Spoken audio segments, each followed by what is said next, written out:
Hey guys, thanks for joining me for another Dokkan Battle video. And I thought I would do kind of a fun little series here where I'm going to go over Dokkan and Dissidia Final Fantasy Opera Omnia, and I'm going to do my top 10 things that I think need to be improved in each game, and then I'm going to do like my top 10 things I like about each game or my top 10 favorite things about each game. So the first video I decided to do, this is the one that I just like, all the ideas were coming to my head right away. So this video is going to be the top 10 things that I think need to be improved in Dragon Ball Z Dokkan Battle. So first I'm going to start off with some honorable mentions because there were actually quite a few other things I wanted to improve as well. These honorable mentions are in here probably because they're more just like wants, they're not necessarily needs, or they're things that would just be like unrealistic for Dokkan to actually change. So the first thing is the pity system. So Dokkan does have this coin mechanic, which is very, very good in a way where like you can stack the coins from banner to banner to banner. You can use them later on to pull any unit that was previously featured on a banner for the color coin you have. So it's a decent pity system overall. So the reason why this is on here, this is more of like a wish for me, but I wish that they had some type of system that you could pity the newest unit on that banner. Now, Dokkan, I don't believe will ever do this, which is why it's an honorable mention. It's not actually going to be improved, I don't feel like. And the reason why is because there are tons of whales that will just spend thousands and thousands and thousands of stones to get a unit no matter what, and they'll get it rainbowed no matter what. So they're making a lot of money off of not having a pity system for the newest unit, and because they still have a pity system for the other units, they kind of feel like they're covering all their bases there. So that's just a wish list for me, but I don't think will ever happen. Another one, and on here is more stone sales. So a lot of the stone sales can be pretty weak. During the big anniversaries and the big celebrations, the sales are pretty good. But for like normal celebrations, there's usually very few sales. So this, once again, it doesn't like greatly impact the game or anything like that. Once again, it's more of just like something I would want is just more sales, but I don't know that they'll do that over time. Who knows? Maybe they could.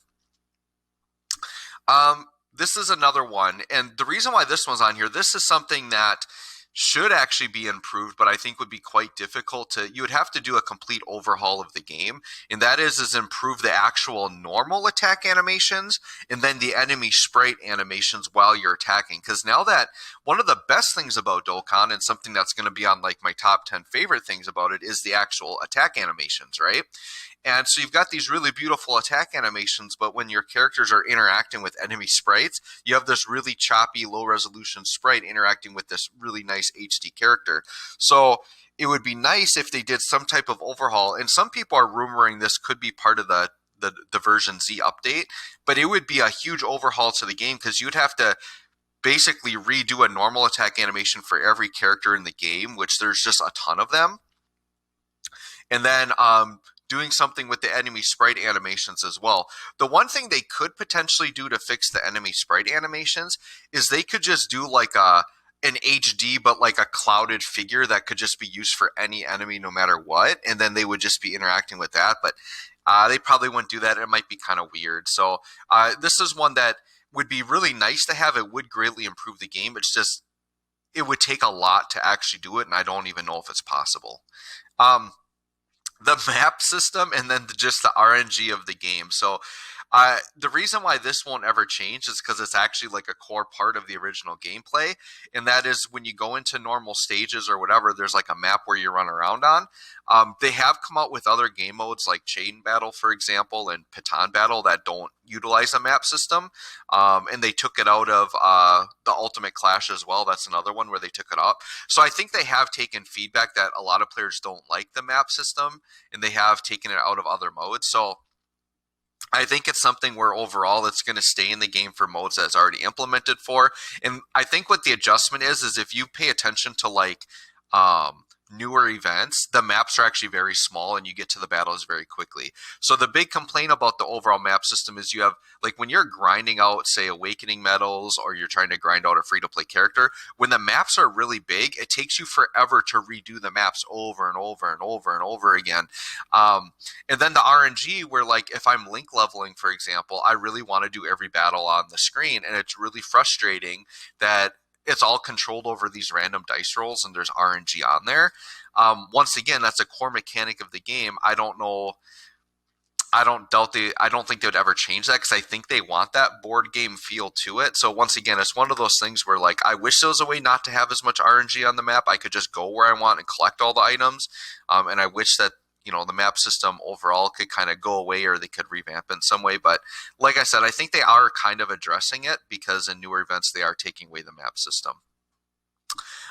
This one I think would be really great to have is that one thing I think needs to be improved is Dokkan, which a lot of like modern gacha games have. Part of the reason Dokkan I think doesn't have this is because it's an older gacha game before a lot of games did this, but there's no auto battle system in the game, and there's no like way to like you skip tickets or skip. So like Dragon Ball Legends does it where like you skip tickets and you can just skip stages and get the rewards. I think if Dokkan implemented something like this, it would be really good. Now inherently, part of the reason I think that auto battle and skip tickets don't work in Dokkan inherently comes from the map system, because the whole point of the map system is you have to manually go around and like collect items and like determine which battles you do. So like if you had an auto battle system, they would have to program some way to like just randomly choose the dice rolls for you. And would it just literally just pick random numbers and random pass, or would it like could you program it to say, I want to try to encounter as many battles as possible? And then when you go into each of those battles, how is it going to determine the rotations and the orbs and everything? Like the auto battle it's actually kind of complicated for as simple as the game is. Obviously what they could do is they could literally just say whatever random dice number they pick, it'll go. It'll probably have an algorithm to say this, you're always going to go left or right if you get a choice. And then it will probably just leave the rotations, whatever they land up as, and it just randomly clicks orbs. I don't know. I think because of the nature of the game, it's kind of difficult, but some type of auto battle or skipping would be really nice if they were able to implement that. All right, and then the last honorable mention for something that needs to be improved is the Super Strike units in general. So the big issue with Super Strike is they used to have a really nice purpose. When you had to do the original Prime Battle Goku and Prime Battle Frieza events, you originally could only make a team with the Super Strike units, and it actually made the events quite difficult because the Super Strike units aren't very good, and you'd have to take a lot of time and grind them up and actually get their super attack levels up and everything like that. They have since streamlined Prime Battle and changed it from strike units to basically you can use any free-to-play farmable unit. So they've kind of improved that. But right now, the Super Strike units just sit there without a purpose. They're completely irrelevant. There isn't one Super Strike unit that is useful for anything. So obviously the easy way to fix it is they could like add EZAs to them and then give them a purpose. And to me, it would have made a lot of sense when they did the Prime Battle Goku and the Prime Battle Frieza. They decided to have you use these EZA free-to-play units and require you to add them to your team. Why couldn't that have just been the Super Strike units? They could have brought them back to Prime Battle, which was their original purpose, and they could have EZA'd them, made them actually like really good, and then made those requirements. So they could still do something like that. What if they came out with like, I'll just throw it out there. What if they came out with a new Super Strike stage and it was a Super Strike LR that was like a free-to-play LR that you could grind up? But it would have all these stages and it would require you to EZA and make teams with other Super Strike units. That could actually be really, really cool. And then just inherently by giving them EZAs and making them relevant, then they could just be used on other teams, like because a lot of free-to-play units these days are actually good enough. The other big problem with Super Strike is there's a Kibito and a Piccolo Jr. that have featured here at the bottom that their Super Strikes just went away for whatever reason and they've just never brought them back. So my suggestion would be bring back these two into the Super Strike pool, add EZAs to them, and then have some type of stage or something that requires them. Then we have relevance and we bring use back to these units. But otherwise, they're just useless events that are just sitting there. The only use for them is for like a new player to collect a Dragon Stone the first time you beat it, right? All right, so those are my honorable mentions. Now we're going to go to number 10. And keep in mind, guys, as I go through my top 10, if your top 10 is maybe different or you have, maybe there's a really big improvement that I missed, please post it in the comments. Let me know if you agree or disagree with my thoughts here. That would be really great. I'd like to get a conversation going. All right, so number 10 is lack of animation skipping in the game, okay? And Dokkan has recently addressed this partially because they're going to allow you to skip active skill animations on JP. But for me, I think being able to skip super attack animations would be really useful for just when you're grinding, right? And I know that kind of sounds blasphemous because the super attack animations are like one of the best parts about the game. And I agree, like they're worth watching. They're really good. They make the game really enjoyable. But if I'm just like re-grinding, like when I'm doing challenge events and stuff, like, yeah, I would love to just watch them every time. And when I'm doing normal events for the first time, but when I'm grinding link levels, I just want to get through it as fast as possible. So a lot of times in link leveling, like you're intentionally trying not to super attack so it goes faster.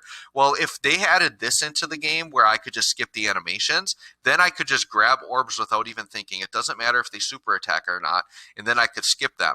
To me, I would also like to add on here skipping the Dokkan attack animation. Now, you'd have to do the button press thing first, but then after that, I think being able to skip the Dokkan attack animation would be good as well because that takes a really long time. And it would also help people that want to do like speed runs or want to do like races against other people.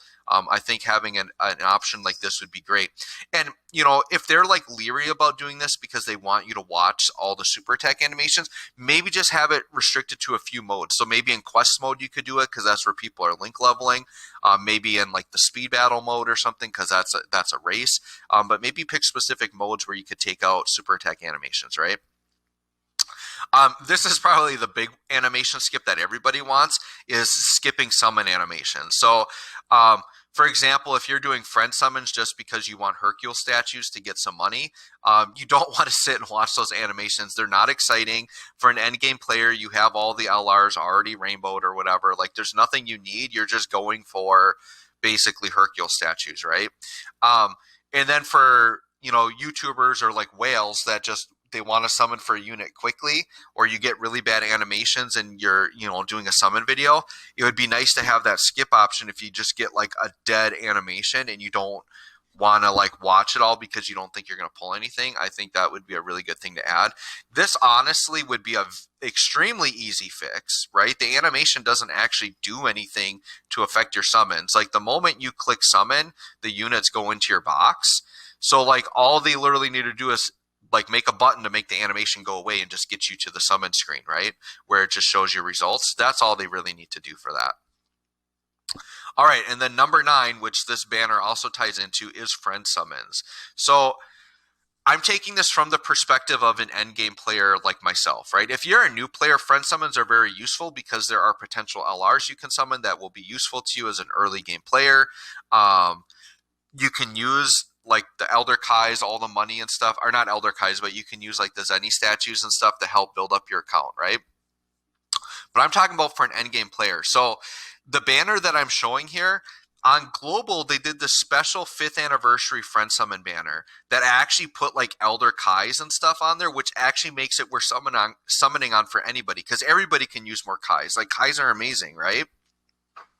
And they had these special where you could do like these insane multis and it costed like a lot of friend points. Like you did these huge multis. And well, they were 10 times multis, but it costed way more friend points. But then you got the benefit of having Kais on there, right? So they don't do these very often. And this is actually a JP shaft because I don't think JP ever got this or even gets like stuff like this. So to put it in perspective, I had like millions of friend points saved up. When this 5th anniversary banner came out, I used all my friend points down to like maybe 100,000. And the only reason I hesitated and held on to it is because Dokkan is due to put a new friend summon LR in the game, and so I didn't want to like have a new friend summon LR come out and then not have points to summon for it. So that's why I went almost all in. So I went down to 100,000 points. Well, it's been almost a year later, right? Not even a year. I'm recording this in June, the 5th anniversary. This banner came out, I think, late July, early August, something like that. I believe it was at the end of the 5th anniversary. And I've already built up to 1.6 million friend points again. So I have nothing to use my friend points on until they come out with another special banner. So this is the other thing I brought out, right? There needs to be a new friend summon LR. The last friend summon LR is this Saiyaman 1 and 2 unit, and they came out in August of 2018. So we're looking at pretty much 3 years since we've gotten one. I think this year, my prediction is is at some point this year, I'm going to say maybe for the worldwide download celebration in the fall, or it's now called the joint celebration. I think by then, I'm hoping we'll get another friend unit and possibly for that celebration. I think we're due for one. It's been 3 years. It's been long enough. They need to do something. And I'm hoping that either the 6-year anniversary does another banner like this, or like I said, we get a new friend summon LR, something to use my points on. All right. Number 8, Dokkan Fest events. Now, this is one that you don't hear of as a complaint quite as much, but I think there's some really cool things they could do to Dokkan Fest events. And for me, that is making higher difficulty. So the big complaint you'll find from like endgame players is that the events are way too easy. Now, I understand why they need to be a little bit easier, because they have to keep in mind that there are people joining the game at all times. There are people at different points in the game that don't have like completely busted teams all the time, and they want to awaken their characters. Because a frustrating thing that can happen for a new player is getting a new unit but then not being able to power them up or awaken them. I experienced this frustration in Dragon Ball Legends when I want Zenkai units and then I have to pull up my wallet to max them out. I don't like that. Okay, so I can get that why they need to be easy. My solution for this, whoops, sorry, we'll go back a step. I went ahead too much. I thought I had another like note under there. My easy solution to Dokkan Fest events is you keep it the same, but then you just add a Super 3 or a Super 4 difficulty. You just add higher difficulties that cost more stamina and give you more medals. This solves a couple of things, because a lot of players like to awaken their characters very quickly. And, you know, to do a Dokkan Fest exclusive, it takes 77 medals, which is typically 11 runs, right? So why not make something really hard, but then you get way more medals for it, and it's going to be funner for endgame players, because then it's going to be more challenging. You can really test out your teams more. So that's my solution, is add higher difficulty options to choose from and still keep the easier options for the newer players, right? And then we can get more medals. All right, number 7 is blue coins. So my big gripe with blue coins is there's really not a good purpose for the coins. So there's actually banners that people want to summon on where you get the coins, but then there really isn't a use for them. Right now, the only thing you can get with blue coins are Elder Kais. And if you're like kind of a whalish player that like you summon a lot, you're probably going to have a lot of Elder Kais anyways.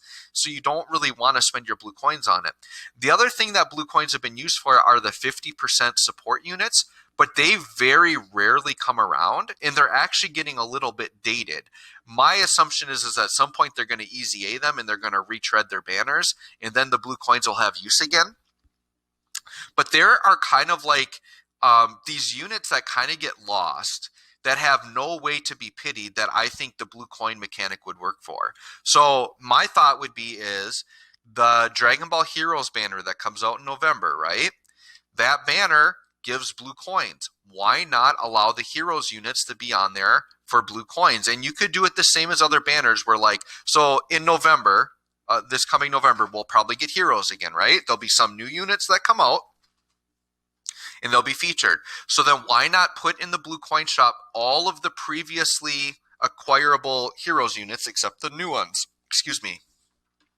And they could charge, you know, I don't know, 300 coins, like a normal Dokkan Fest price, or maybe they do 150, make them a little bit cheaper because they're not like Dokkan Fest exclusive, right?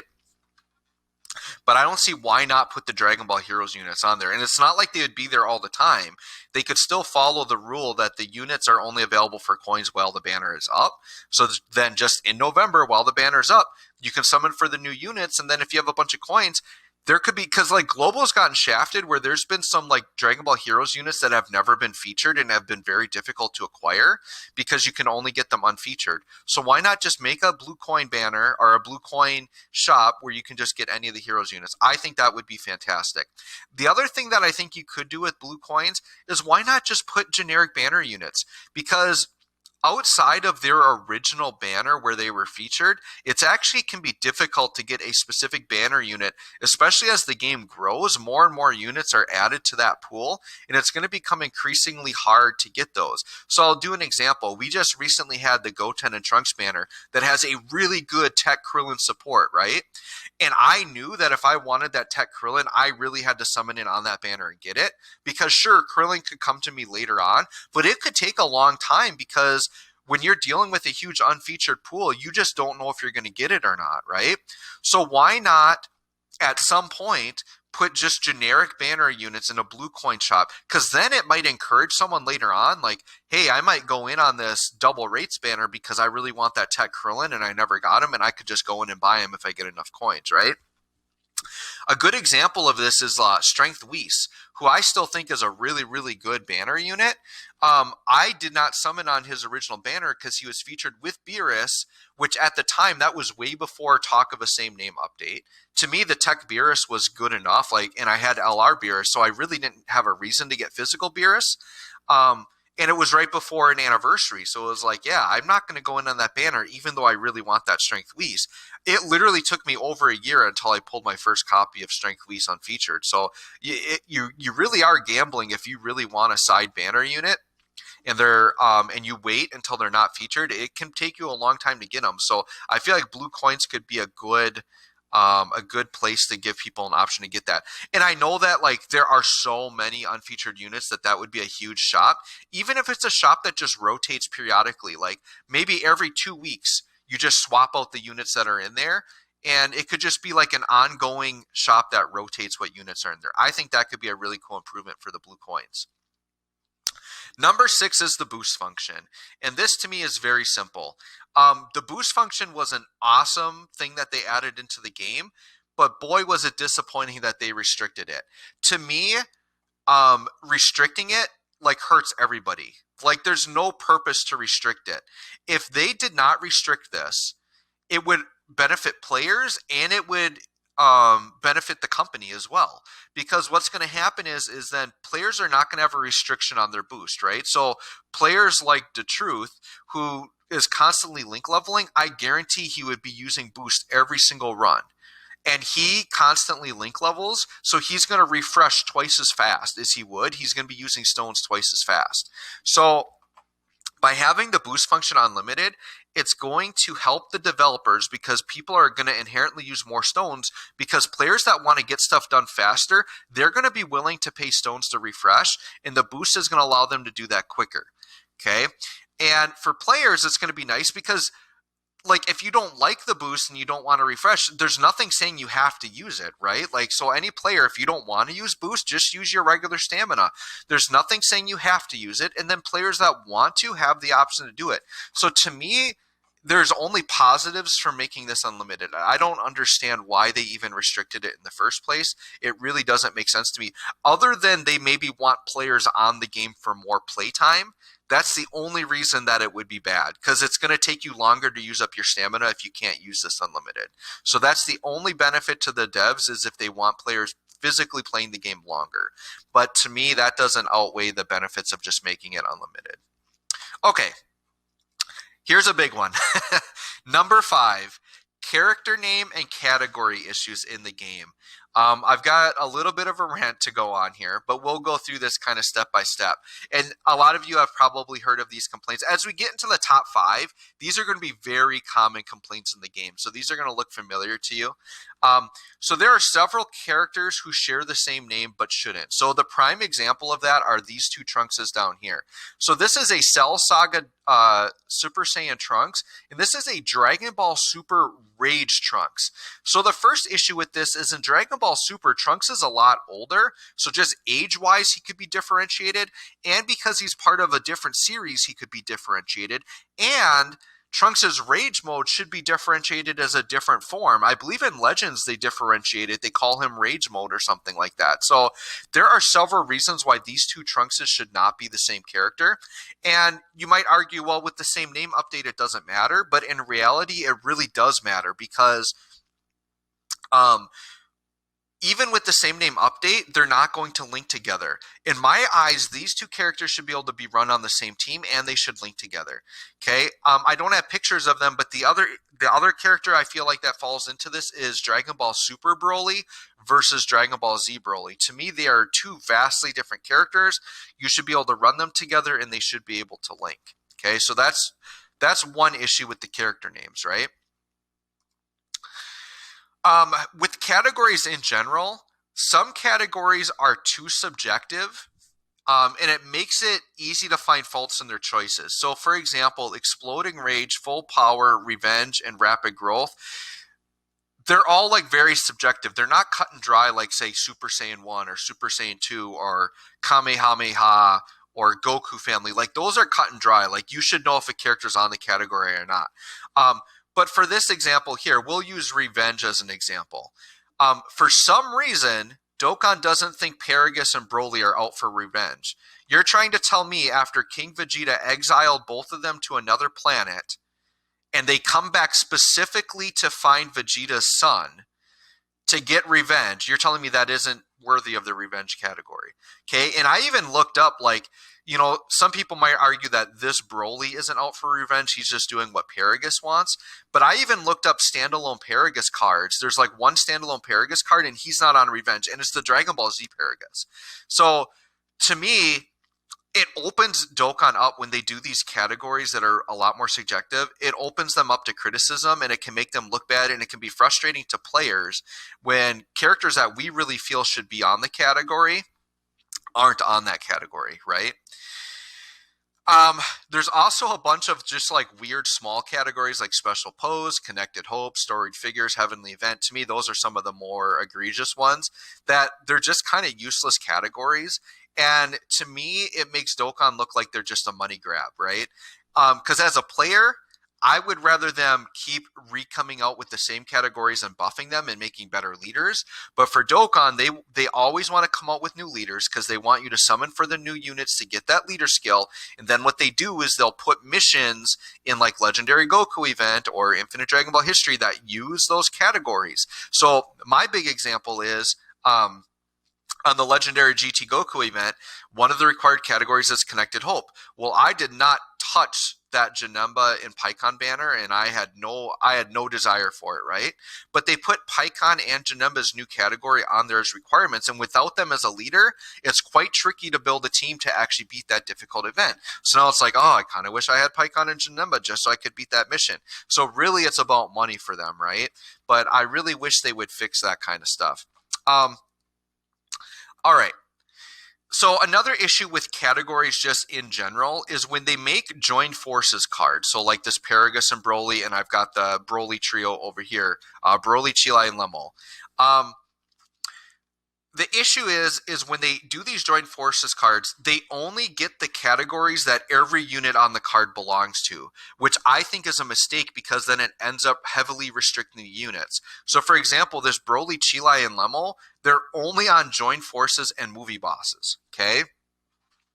Let me see, I got one more, yeah. So I got that example there. And then this Broly and Paragus card is not on movie bosses. Now this part is really frustrating. So this isn't on movie bosses because Paragus is not considered a movie boss, right? So Dokkan will do this. They do this heavy restriction, but then they shoot themselves in the foot by contradicting themselves. And here's how they do that, right? So their logic is that this Broly and Paragus is not on movie bosses because Paragus is a movie boss. Yet, this Broly, Chilai, and Lemo is so limited that they gave them movie boss anyways. So you're trying to tell me, if there's a standalone Chilai card, she's going to be on movie bosses. If there is a standalone Lemo card, he's going to be on movie bosses. Is that really what Dokkan's going to do? Because based on the logic of this card, following their rule that a unit only gets the categories of every card, then this unit, all three of these units, if they get individual cards, they should be on movie bosses by that logic, right? So then, following that same logic, you're telling me that Chilai is more deserving of movie bosses than Paragus because they're not giving Paragus movie bosses. So to me, these two cards just exemplify how stupid this rule is. What they should do, one of the good things about Legends is if you have a joint duo card like this, they should just get all the categories of all the units, in my opinion, right? So this card should get movie bosses because Broly has it. It should get, in my opinion, Paragus alone should have revenge. Therefore, this card should also be on revenge, right? Whatever category, so like, let's say Chilai is on Dragon Ball Seekers, right? then this card should also have Dragon Ball Seekers, because that would be, and if she's on Peppy Gales, it should also have Peppy Gales. So this card should be movie bosses, it should be Pure Saiyan because Broly's Pure Saiyan, it should be Peppy Gales and Dragon Ball Seekers. Like, the more categories you give a card, it just gives it more usefulness. By restricting it like that, it hurts the game, it gets frustrating to a player. This Broly, Chila, and Lemo is a very underutilized card, and it's one of the more interestingly designed cards, and it's one of the more fun cards to use, but there just aren't places to use it because of the category situation here. So I don't know. I think there's a lot of issues, but yeah, I don't know if this has ever been brought up, but has anybody ever pointed out the fact that this is movie bosses, which means that Chilai standalone is a movie boss and Lemo standalone is a movie boss, right? And here's the funny thing. I would consider Chilai and Lemo almost to be super type characters, not even extreme type. And the fact that they would be like a super type movie boss doesn't even make sense. So a lot of things about this card doesn't make sense. A lot of things about this card doesn't make sense. The name issues with these two definitely does not make sense. So that's a big improvement that needs to happen.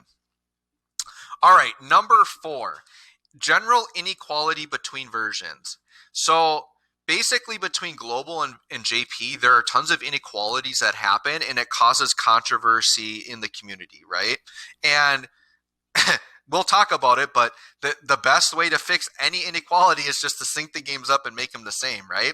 So let's talk about just some of the issues that we've seen. So there are global first issues, and I'll talk about it in a minute. I've got another slide that's going to come up here in a second, but there are issues with things coming out on global first. JP not getting tickets, but global getting tickets, it's a huge inequality. Banner changes can be a huge issue. So what'll happen is because our banners come out at different times, they oftentimes, so like for a banner that ends up being underwhelming, for example, Pycon and Janemba, right? They'll come out way later for us. By the time we actually get them, we actually don't want the units anymore. Or like the Gotenks and Tech Boo banner. Since we got them so much later, and the units were way power crept by the time they came out, they oftentimes will make changes to make the banners more enticing on global, which is kind of a JP shaft because then their banner wasn't as good as ours. The other issue that this causes is when we do get joint celebration, JP often will have like newer units than global. Because they might have units that they haven't had for like 4 months and Global just got them, so they won't put them on there as a side unit. So then even side by side, we'll have a joint celebration and JP's banners will look a lot better, which kind of seems unfair in that way as well, right? Other issues come from early or late Twitter reveals. So like because of time zone issues or whatever, and they have a global Twitter and a JP Twitter, sometimes JP will tweet stuff up that's coming out on global like before global gets it, and it messes up the surprise for global. Like, for example, they might tweet something out before a Dokkan Now. And so then we actually get the information early from the JP Twitter, and then the global Twitter will tweet it out after when it's supposed to, but we are already spoiled by the JP Twitter. Things like that. It makes it not as much fun. When we get these Dokkan Nails in these videos, like we want them to be hype, we want them to be exciting. So they need to like stop leaking stuff early from these Twitter reveals, right? Or they've had the embarrassing thing where like the unit will actually drop in game and you can like summon for it, and then the Twitter reveal comes out after the unit's released. So yeah, they've just had a lot of issues like that, and I think part of that is due to the versions being different and like different departments working from different time zones and things like that. And then bugs on global. So a big bug that we had on global was when they did the data download for the 6-year anniversary stuff like a couple months early just to get it in the data, and one of those things was support memories, but then they didn't want the support memories to actually show in game. They still wanted to show the empty item slots, and then it like broke the game for like a week, and we were like very poorly compensated. It was very disappointing. But once again, those issues will happen because global is getting stuff at very different times. We're getting stuff maybe earlier than JP did in their cycle, for example, and then it just causes like more issues within the game, and they can't necessarily just copy and paste the code all the time. So it can cause issues. So the big solution to this is just they should sync up the games. And I know coming from a global player, one of the benefits we have is we have foresight. We can see the banners ahead of time. We can see if units are good, if we want to summon for them, right? And we get the tickets, which is crazy good that we get the tickets. I would give all of that up to sync the games. And the reason why is because I want to be hyped right when new units come out. What's really disappointing is like a unit like Videl, who I'm a big Videl fan, right? And she came out on JP and it's really exciting. It's like, oh man, I'm going to have to wait till like August to pull for her. And then by the time August comes around, I might not be as hyped for her and I might not be willing to pull as much. So it only benefits the developers as well to do this because they're going to get more money. Because like had we gotten PyCon and Janemma at the exact same time as JP, I may have actually summoned for them. Because I may have thought like instantly like, oh my god, the Janemma EZs are so good, so this new Dokkan Fest Janemma is going to be amazing. I'm just going to get it. It's going to make an awesome team with the Janemmas. Like I totally could have caught myself doing that. But then after watching like videos on it and having time to sit with it, like, yeah, that tech Janemma is actually pretty bad. And that Janemma team isn't that great. So it's like, why would I summon for that card? I'm not going to use it. So it gives you, like, it gives global players too much time to process the units, and it gives them more time to make rational decisions. Whereas if we're synced up, there's going to be hype right away, and players are just going to summon out of hype, and they're going to make more money. So I think my hope is that version Z is like, what's going to happen is that we both get version Z at the same time, and it basically brings both the games together. That's my hope. All right, so back to the global first issues part here. I didn't really explain that in detail. I'm going to explain that here as I've brought up some very prime examples of what global first issues can cause. So a global first would be this tech hit, right? When we got this tech hit, we got it like December 24th. It was literally like a Christmas banner, right? And with that, we got no new story events, nothing. It was just, we got the banner pretty much, and that was it. Well, then JP came out with Hit several months later, and they got the story event update where they got all these really good free-to-play units. And they got this Hit, which could be used to farm up the super attack of the Hit. We got the Namekian duo here, which was really good because there aren't very many good Namekian teams. We got this Vados, which this is before Int Vados came out, and she's actually a really solid support. And then we got a Champa card that could be used. He's not that great, but you could use him to farm up the physical Champa if you needed him. So this was a huge global shaft because we had to use Kai's on this Hit where we could have farmed him up had we gotten this at the same time. Now, the reason why this is such an issue is because these units were tied to this celebration. Global already had the celebration, so then it's like, when do you come out with this? So then they had to like putz around and figure out, yeah, when do we actually release these? Because Global already got the Hit. Now, like, it doesn't make sense in all these other celebrations. Global didn't get this until like nearly a year later. So this was December 2018, and these guys came out, I think this was December 24th of 2019. Or 2018, and then these came out like December 9th of like 2019. So basically a full year later, we got these. So what it does is when they do a global first, and then it comes out on JP, and they like add on to the celebration and do different things, it really messes with global because then we don't have a good slot to put in those things that were added in. And then they get released at very odd times, and we get them way too late. By the time we got all this, it was irrelevant because we already had this guy Super Attack 10, so we didn't need to farm him up. This guy was still worth it because you still wanted the Namekian, so these guys were still worth it. But Vados, I think by the time we got it, Vados had come out, or we knew about her on JP and knew that we didn't really need her, and the Champa was just useless anyways. Everybody's probably got the physical Champa already SA10, so there's really no point in that. So it really took the relevance of these four away. Okay, so here's another one. So another issue isn't just from Global first, but from a joint celebration where they change up what they do on JP. So this physical Vegeta came out for Saiyan Day, and this was a joint celebration on Global and JP. For some reason, JP got this copy Vegeta event and Global didn't. And then what happened is then, well, he was tied to this celebration. Global just moves on. We don't have a celebration for this guy. So then we just get him way later when he's way less relevant and we don't really want to use him. So part of it is not just that they're doing global first and joint celebrations, but also they're just making poor choices. Like if you're going to do, like if these guys are going to be tied to the celebration, then they've got to be tied to the global one and I'll come out first. If this guy's going to come out to JP on a joint celebration, then they got to come out to global. And the crazy thing is none of these units break the game.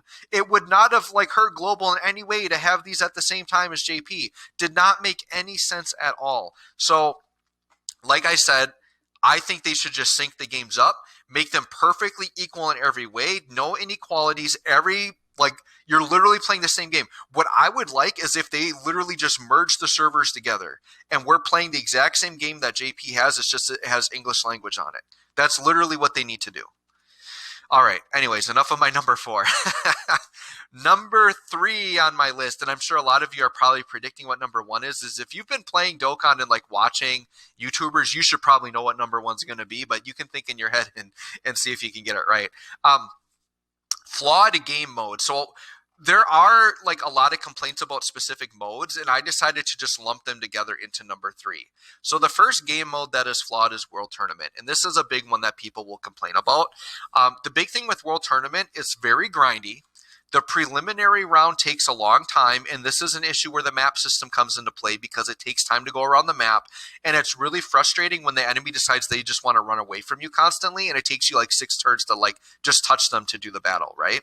So World Tournament needs a revamp. A lot of people have said this. It's a very common complaint about the game. Without changing it too much, if you just took out the preliminary round and you just did a series of single battles, and then you made it more like Ultimate Clash, where instead of having a map, you just do a series of battles. Like, to me, it would speed it up. And the other thing I didn't put on here in my notes is if you could just start at 30 times difficulty so that you could just get the max points right away. Those are some things that I think would help. And I know you could say, like, well, if you make it faster and you start with 30 times, it just means everyone's high scores are going to go up. It's not going to make it easier in the rankings. And you're right. It's not going to make it easier in the rankings. But the point is to make it easier just to get the base rewards, to get to the 32 million or whatever that base reward score threshold is.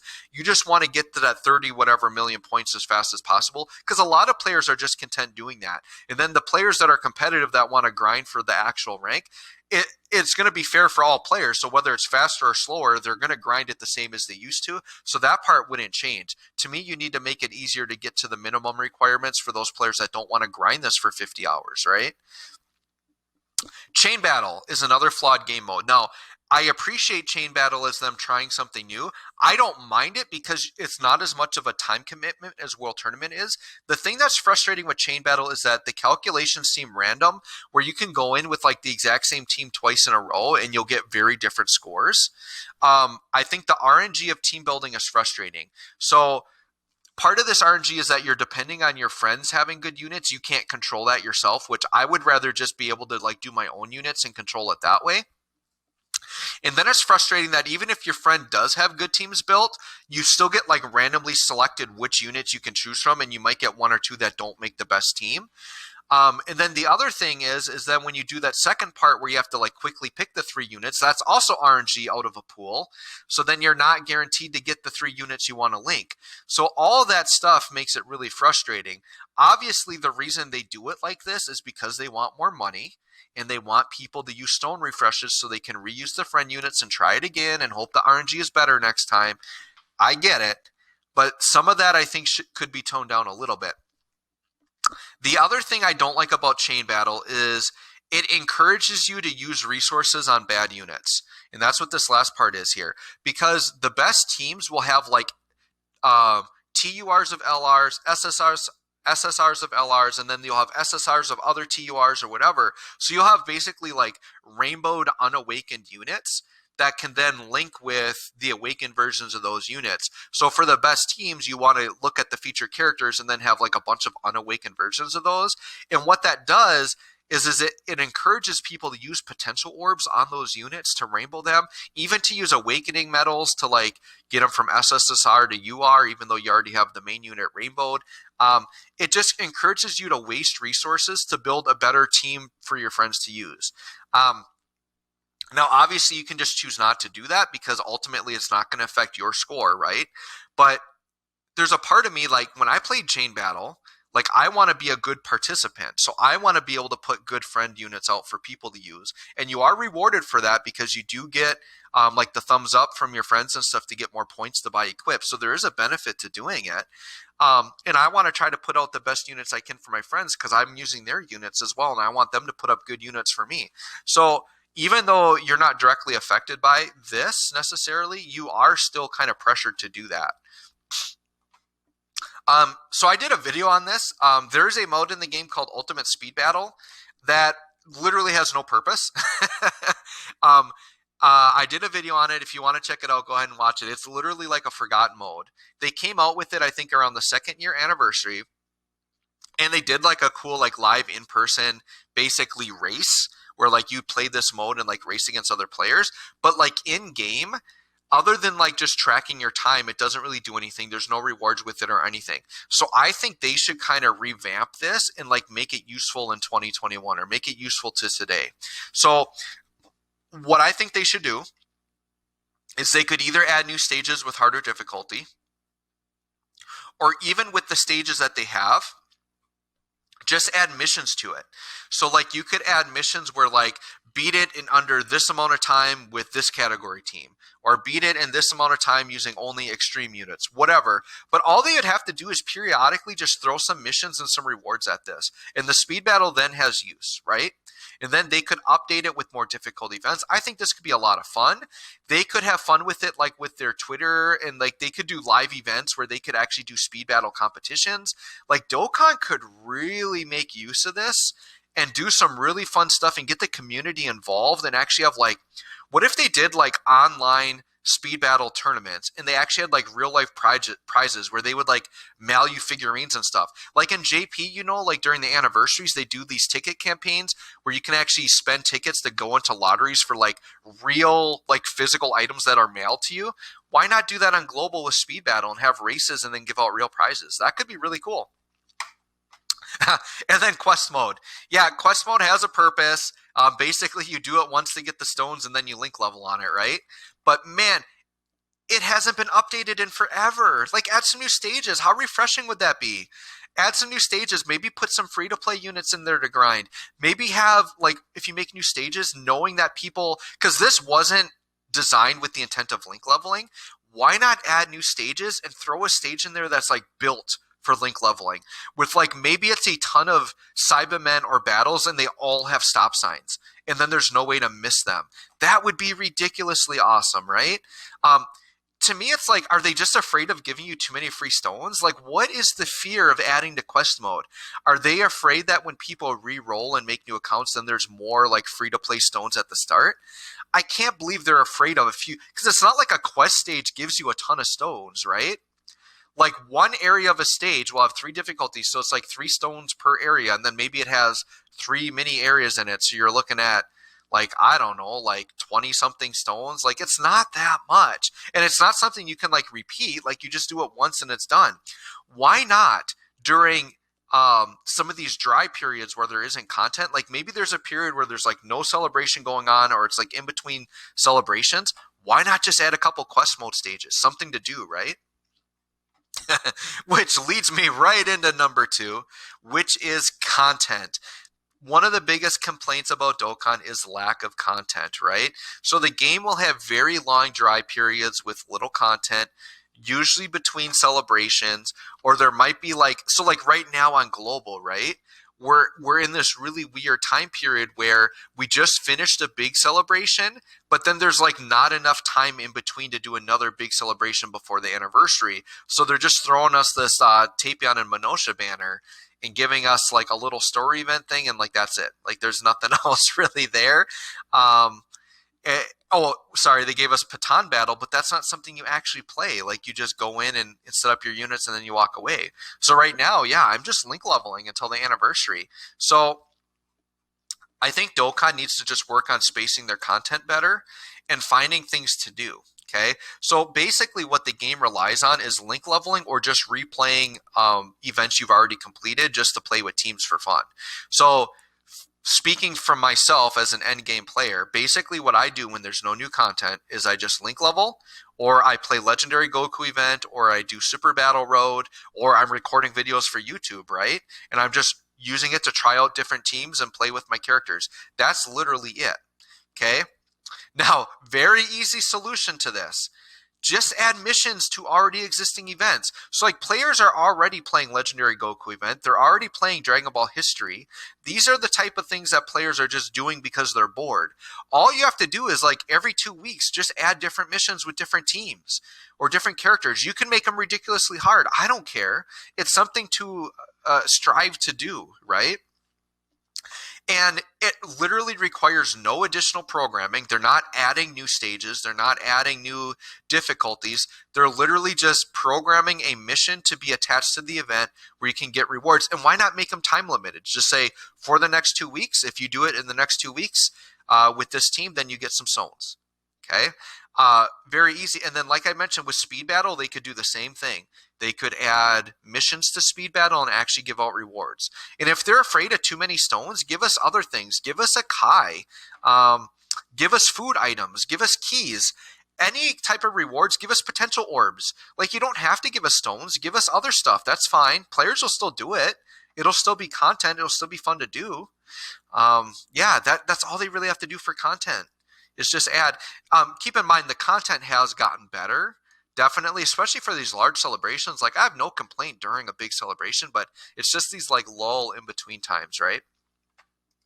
All right, number 1 on my top 10 things that need to be improved. This is probably pretty predictable, but we're looking at the friend system, right? Everybody wants this. This is actually a huge problem in the game. And when I say this is number 1, so when I'm going through this top 10 list, this is literally the order I would like them improved in. So even before syncing up the games, even before like character and category issues, even before everything I previously talked about, this is the number 1 thing that needs to be fixed because this affects the core gameplay more than anything else. And that's a huge problem. So the big issue from the friend system is you can't run certain teams because it relies on friends setting those leaders. So an example might be, I really like the Target Goku team because I like running the Brolys on there and it's actually a really fun team.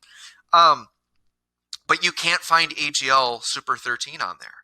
So literally, because I can't find that, I literally can't use my units that I've summoned for. I can't run the teams that I want to run, right? And if you look at the pictures down here, you get crap like this where like, yeah, everybody loves this AGL Gohan and they all want to show off that they have them rainbowed. So we've got 500 of these AGL Gohans, which there's actually another Kamehameha leader, so you don't even need to run this Gohan as the leader. And people are kind of afraid to run other leaders because they don't want friends to unfriend them, right? So a fear could be, I have this rainbowed AGL Gohan that's maxed out. I could run him, or I could run my 55% 13, which could be a useful leader, but he's only 55%. What's going to happen when you change your leader to AGL 13? People are going to be updating their friends list and say, oh, he's only 55%. I don't want that 13 on there. Get him out of here. So then you feel pressure to at least run what you feel is your best rainbowed unit. And since you can only choose one friend, everybody's going to end up with the same hype units because everybody summons and rainbows those units first, right? And then we get stuff like this where everyone's like, yeah, I've been playing for 1,000 days. I've been playing for 2,000 days and I want to show it off. Yeah, it's great you have the 2,000-day Goku or the 1,000-day Goku, but nobody really wants to run him as their leader. And you could say, well, he's very flexible. He's 120 to everything, so you could run him with any leader. But that's not what people want. Like, there are tons of 120 leads I could use to make my target Goku team work. Like, I don't have to have the 170 lead. I could... The thing is we have leaders for like extreme and strength. We have 120 leaders for any extreme unit in any super unit. Sorry, I said strength. Any super unit or any extreme unit. So there's already really flexible leaders where you can literally run whatever you want. When you're running a team and you want to try it out, you want it on its max potential. People do not want to run 120 leads. So if you're someone that has this Rainbow Goku up here, even if he's rainbowed, I would rather see a 55% Gotenks or a 55% Android 13. A 55% AGL Bardock. Exploding Rage is another one I like to play. Like, give me anything but this, right? And if you have AGL Gohan Rainbow, that's great, but you're safe taking him off as your leader because there's 500 million bajillion copies of him. And if you want to run a Kamehameha leader, I would rather you put a 55% physical Goten and Trunks so I can at least run his team, right? And I think players need to understand, I think a lot of players value unique leaders over just having a rainbowed leader of something that there's a million of out there. So that's kind of my little rant there, right? The other thing is as the game grows, the problem is only going to get worse, because as they're releasing more and more new leaders, there's going to be more competition for those friend leader spots, and leaders are just going to start disappearing over and over and over again. A really good example of this is I really like playing the crossover team, and I was doing a video where I wanted to run the crossover team, and we're talking about physical Super Saiyan 4 Vegito. Like, what is more hype than Super Saiyan 4 Vegito? Like, he's a really hype character, and I could not find him on the friends list, and he's like a really good leader for a unique team. I could not find a Super Saiyan 4 Vegito on the friends list. And it's not because people don't want to put him as their leader. It's because there's so much competition. People want to put out newer, more relevant leaders, or they want to show off their Rainbowed Gohan or their Rainbowed Goku, whatever. So people kind of forget to run him as their leader, right? So it's a huge problem, because then as a player, do I want to summon for Tech Janemba when a week later his leader isn't going to be run and I'm not going to be able to find him as a friend? No, it's going to hurt the game from the developer side of things. They're going to lose money, because when people see a new character come out, if they don't like the character's kit, what's going to save them is wanting to summon for the leader skill, and they're not going to want to summon for the leader skill if they know that they're not going to be able to run that team. My other issue is, why is the friend list so small? You only have a friend list of 100 people. On Opera Omnia, you get 300. On other games, you get hundreds and hundreds of people on your friends list. Why limit it to 100? If you can have a larger friend list, at least I could then go through and handpick people that are using unique leaders, and I can add them, and then I can start getting rid of all these Gohans and Gokus that I do not want on my friends list, right? So then I think over time people will start to see, hey, if I just keep doing Rainbow Gohan, people are actually removing me from their friends list. That might be a thing. My other question is what is actually the purpose of the friend system? To me, the only thing it's used for is like friend summons and then chain battle. That's like the only like purpose of it. And then the other main purpose I know is they want to sell you cards, right? So this is why they're so hesitant to get rid of the friend system. It's because new Tech Janemba comes out. You don't want to summon for him, but you can use them as a friend unit and find out, oh, I might actually really like Tech Janemba, and then now I want to summon for him. So really, the purpose from the developer side for the friend system is they want to sell you units you haven't summoned for by seeing them on the friends list and then using them. That's really their goal. And this is why, even though they know the friend system is such a problem, they have hesitated to get rid of it or to like modify it so you're not dependent on that, because they want you to try out units before they come out, or when they come out, that you haven't summoned for, right? And then we talked about how it's used in chain battle, but the way it's used in chain battle is completely separate than like choosing it as your leader. So that could still stay and not really be an issue. And then friend summons, like, yeah, friend summons are okay for newer players, but other than these special banners like the one I talked about earlier, friend summon points are useless. Like, I don't use them for anything. So there really isn't like a purpose to it there. So like I said, it hurts the game for everyone. You're less likely to summon for characters you can't use. I think overall for Dokkan, for them as the developers, they're going to make more money by making the leader's skill more accessible that you would want to summon for them than to say you're going to try them out and then summon for them on the friend system. You're going to get more money from making the leader skill more accessible. So the obvious solution that everybody wants is to mirror your leader. Okay, so yeah, if I can mirror my own leader, I may be less likely to use a friend that had summoned it. But here's the thing.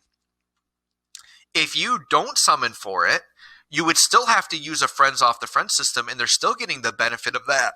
They're still getting the benefit of that you want to try out the unit, and then they can sell it to you that way, right? And then mirroring your leader might not fully deter you from using a friend, because if your leader is only 55%, you're going to want to use a friend rainbowed one instead. And then, if nobody has it set, you can at least just mirror your own, and you have, at bare minimum, can use your team, right? Now, if they don't even want to mirror your leader, right? They want to make it even more tempting to where you still want to use the friends. Here's like the bare minimum that I want. Just put like a NPC guest unit at the top that is always the same leader as yours, and they could be 55%. They could be 0% SA1. I don't care.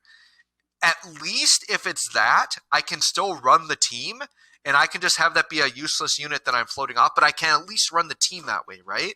So there's so many solutions to it where they can still make the friend system usable and important while always giving you an option to still run the team.